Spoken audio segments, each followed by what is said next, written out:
ভৈমী জয়া একাদশীর ব্রতকথা মাহাত্ম্য।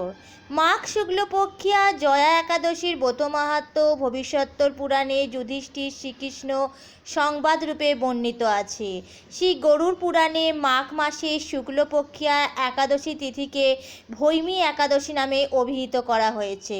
পদ্মপুরাণ অনুসারে জ্যৈষ্ঠ মাসের শুক্লপক্ষিয়া একাদশীর নামই পাণ্ডবা নির্জলা বা ভৈমী শ্রেণী বা ভৈমী একাদশী।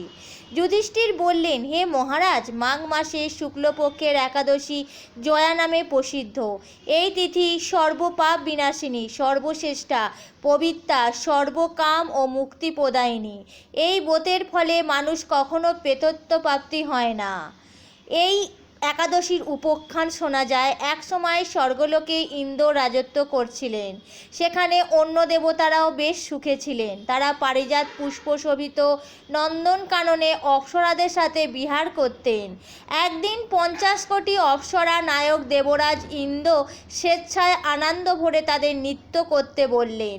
নৃত্যের সাথে গন্ধর্বগণ গান করতে লাগলেন।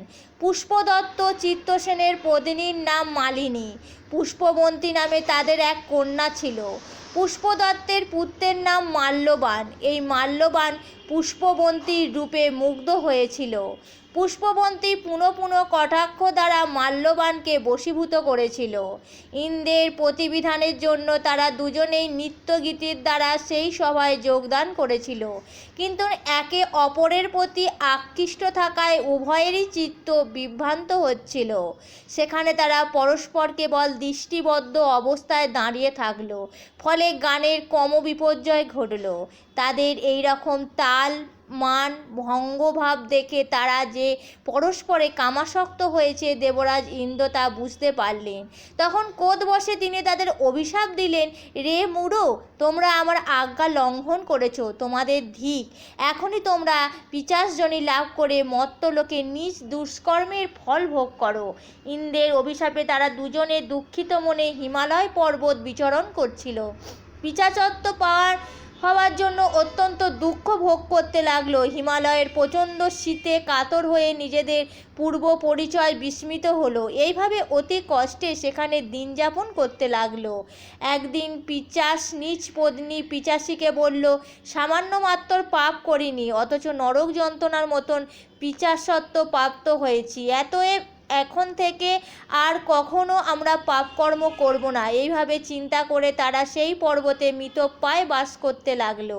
মাল্যবান ও পুষ্পবন্তীর পূর্ব কোনো পুণ্যবশত সেই সময় মাঘী শুক্লপক্ষীয় জয়া একাদশীর তিথি উপস্থিত হলো। তারা একটি অশ্বত্থ বৃক্ষতলে নিরাহারে নির্জলা অবস্থায় দিবানিশি যাপন করলো। শীতের প্রকোপে অনিদ্রায় রাত্রির অতিবাহিত হলো। পরের দিন সূর্যোদয়ের দ্বাদশী তিথি উপস্থিত হলো। জয়া একাদশীর দিন অনাহারে ও রাত্রি জাগরণে তাদের ভক্তির অনুষ্ঠান পালিত হলো। এই ব্রত পালনের ফলে ভগবান বিষ্ণুর কৃপায় তারা পিশাচত্ব দূর হলো। তারা দুজনেই তাদের পূর্ব রূপ ফিরে পেল। তারপর তারা স্বর্গে ফিরে গেল। দেবরাজ তাদেরকে দেখে অত্যন্ত আশ্চর্য হলেন। তিনি জিজ্ঞাসা করলেন, কোন পুণ্য ফলে তোমাদের পিশাচত্ব দূর হলো? আমার অভিশাপ কে তোমাদের মুক্ত করলো? মাল্যবান বলল, হে প্রভু, ভগবান বাসুদেবের কৃপায় জয়া একাদশীর ব্রতের পূর্ণ প্রভাবে আমাদের পিশাচত্ব দূর হয়েছে। তাদের কথা শুনে দেবরাজ ইন্দ্র বললেন, হে মাল্যবান, তোমরা এখান থেকে আবার অমৃত পান করো।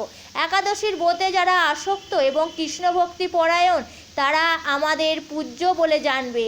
এই দেবলোকে তুমি পুষ্পবন্তীর সাথে সুখে বাস করো।